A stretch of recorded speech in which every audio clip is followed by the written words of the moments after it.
Bismillahirrahmanirrahim. Alhamdulillah, segala puji syukur atas kehadirat Allah Subhanahu wa taala. Dengan izin, ridho dan karunia-Nya kami dapat melaksanakan presentasi di dalam video ini. Tak lupa salawat dan salam kita hadirkan kepada Nabi Muhammad SAW. Semoga kita mendapat syafaatnya nanti di yaumil akhir. Amin amin ya rabbal alamin.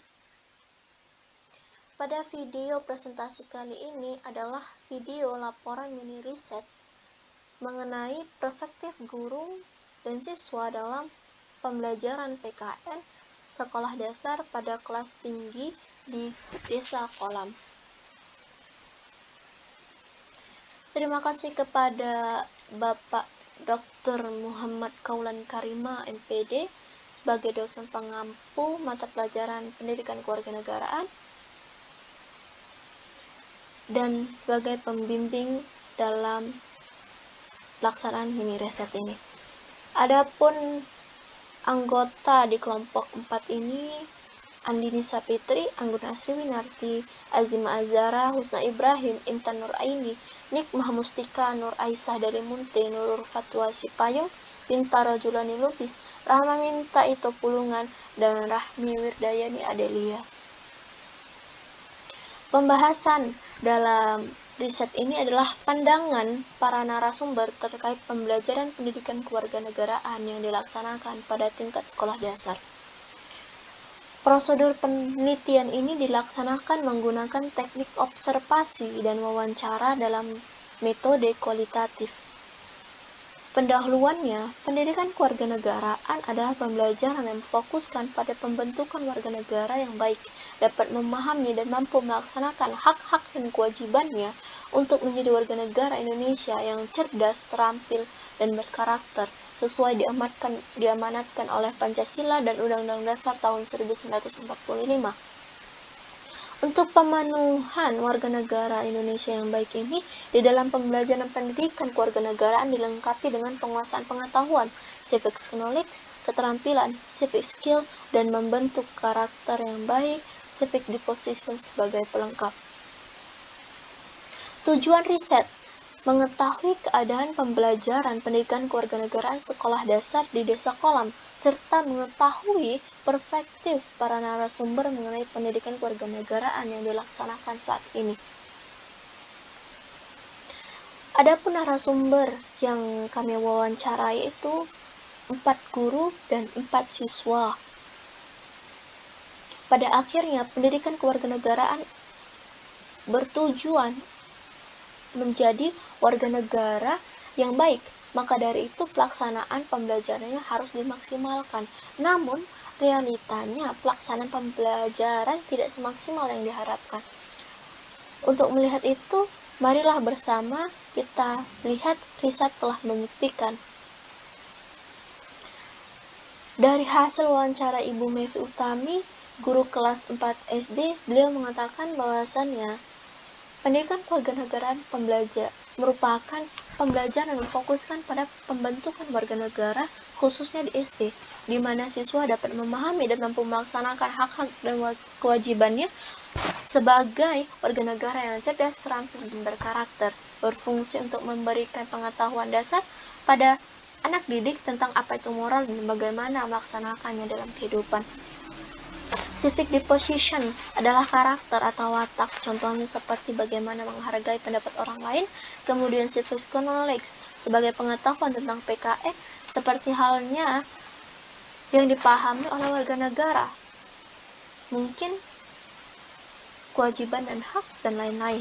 Selanjutnya civic skill sebagai keterampilan dalam diri, contohnya keterampilan berpartisipasi dalam kehidupan bermasyarakat maupun kehidupan lainnya. Hambatan yang dialami dalam pembelajaran pendidikan kewarganegaraan ialah kurikulum yang sering berubah, serta adanya siswa yang masih belum bisa membaca sehingga menghambat pembelajaran yang sedang berlangsung. Kemudian fasilitas sekolah mengenai alat peraga dan media pembelajaran yang kurang memenuhi, dan beliau berusaha untuk memberikan alat dan media peraga seperti halnya poster bergambar Dari poster bergambar ini, jikalau dilakukan, maka peserta didik akan banyak berpartisipasi dan paham akan pembelajaran. Sedangkan orang tua tidak ada flashback dalam proses pembelajaran ini. Metode yang selalu digunakan adalah metode tanya jawab. Sedangkan hasil dari wawancara Ibu Dwi Permatasari, guru kelas 4 SD, beliau memberikan wawasannya mengenai pembelajaran PKN ini adalah pembelajaran yang sangat bermanfaat dan sangat bagus agar generasi penerus bangsa kita ini dibekali wawasan, mampu memahami dan melaksanakan kehidupan bernegara dan berbangsa, serta memiliki sikap dan perilaku yang cinta tanah air. Memiliki fungsi sebagai meningkatkan critical thinking sebagaimana warga negara yang seharusnya, serta menanamkan nilai moral yang terkandung dalam Pancasila dan mempersiapkan serta menyadarkan akan kewajiban dan hak yang disertai setara di berbagai lingkungan masyarakat. Di PKN terdapat civic disposition sebagai pembentuk karakter atau watak, contohnya bersikap sopan dan santun. Civic knowledge sebagai pengetahuan tentang PKN, contohnya hak dan kewajiban yang harus kita laksanakan dan kita ketahui. Dan terakhir, civic skill sebagai keterampilan yang ada di dalam diri dan harus dikembangkan. Dalam menghadapi pembelajaran PKN terdapat hambatan, yaitu dalam mengajar, Ibu Dwi harus ekstra agar peserta didik dapat memahami pembelajaran yang sedang disampaikan.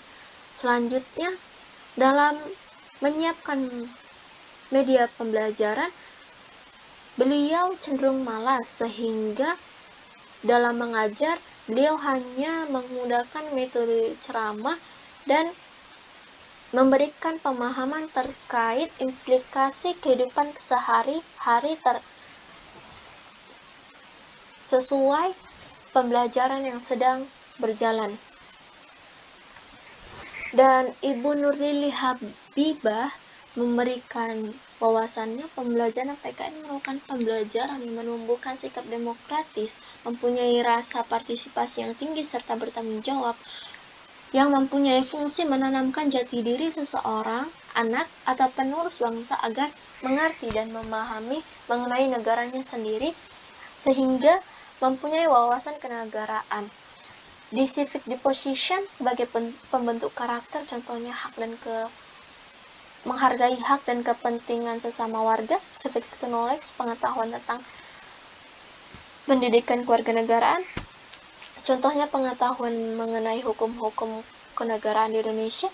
Dan civic skill, keterampilan yang ada di diri seorang seperti keterampilan berpartisipasi.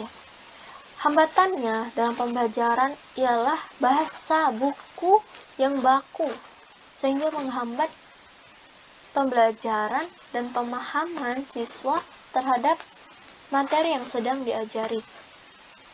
Kemudian media yang disediakan oleh yayasan yang bertanggung jawab dan orang tua yang support menyesampingkan hambatan ini sehingga pembelajaran terus berjalan dengan baik. Sedangkan metode yang digunakan oleh Ibu Nurlili ini adalah metode ceramah yang pada akhirnya nanti peserta didik mencatat apa yang beliau sampaikan. Pada Ibu Ummasyitah, pada guru kelas 6, beliau memberikan wawasannya pendidikan PKN ini menumbuhkan wawasan dan kesadaran bernegara, sikap serta perilaku cinta tanah air, serta meningkatkan kualitas manusia Indonesia yang berbudi luhur, berkepribadian cerdas, dan mempunyai adab. Bertujuan berfungsi menjadi warga negara yang baik serta dapat bersikap dan bertindak baik untuk masyarakat, bangsa, negara, ataupun agama. Pada intinya, pendidikan kewarganegaraan ini bertujuan agar negara tidak kacau balau. Nah, di hambatannya beliau memperoleh adanya sebagian orang tua yang tidak responsif terhadap pendidikan kewarganegaraan ini. Dan dalam proses pembelajaran, beliau ini hanya tidak terlalu berfokus pada materi yang diajarkan, tetapi berfokus pada lebih membentuk rasa kesopanan dan saling menghormati. Jikalau beliau menjelaskan materi dengan metode ceramah, yang selanjutnya beliau lakukan adalah memilih 1-4 orang siswa untuk menjelaskan kembali apa yang telah beliau paparkan. Nah, di wawancara siswa ini terdapat persoalan mengenai wawasan pendidikan kewarganegaraan, kemudian apa yang dialami saat proses pembelajaran, dan implementasi apa saja yang telah diterapkan setelah belajar PKN.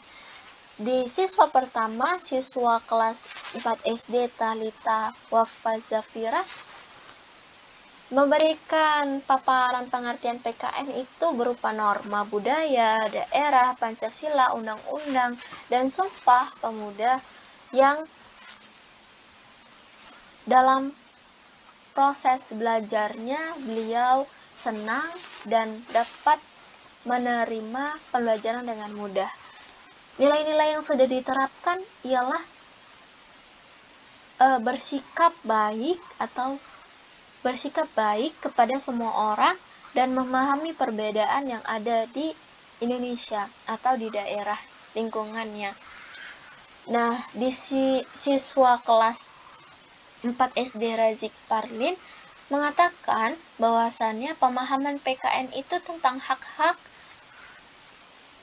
kewajiban, Bhinneka Tunggal Ika, bertoleransi, dan tidak boleh saling bermusuhan. Dalam proses belajar, Razik mengerti dan berharap guru tidak langsung memberikan soal secara langsung. Implementasi dalam kehidupannya ialah harus saling menghormati dan tidak saling membuli. Di siswa kelas 5 SD Muhammad Al-Fatan Islami Salik memberikan pengertian PKN itu ialah pendidikan Pancasila dan kewarganegaraan. Cukup singkat ya. Nah, dalam proses pembelajaran, Muhammad ini merasa sedikit membosankan, ditambah gurunya kurang ramah dan lembut, sehingga dalam belajar itu tidak berani dalam mengungkapkan pendapat dan cenderung tidak tertarik atau adanya tekanan batin dan mental, sehingga enggan untuk belajar pembelajaran PKN ini. Adapun penerapan dari pembelajaran PKN ini ialah di kehidupan harus bisa menerapkan rasa nasionalismenya. Siswa terakhir, siswa kelas 6 SD Mizan Muqtadi memberikan pandangannya, PKN itu saling menghargai sesama manusia, harus tahu hak dan kewajiban, di mana hak itu sebagai contohnya mendapatkan pembelajaran dari guru, kemudian kewajibannya menghormati guru yang di sekolah, serta membuang sampah pada tempatnya.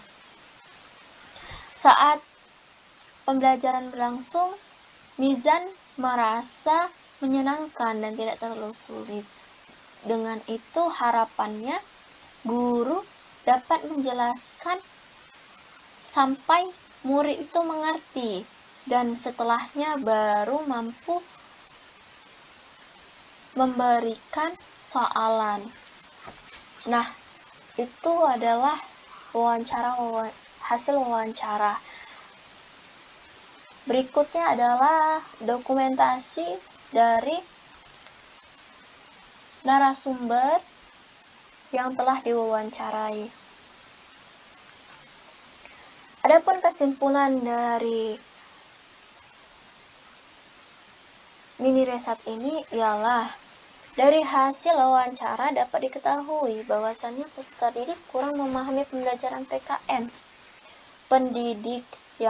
Dimana pendidik yang enggan untuk menginovasi media pembelajaran dan alat pembelajaran menjadi salah satu faktor kurangnya pemahaman peserta didik. Ditambah perspektif para narasumber mengenai pembelajaran PKN ini belumlah pada tahapan yang lebih mendalam. Sekian, terima kasih telah menyaksikan video ini. Mohon maaf atas segala kekurangan dan kesalahannya. Saya tutup. Billahi taufiq wal hidayah. Wassalamualaikum warahmatullahi wabarakatuh.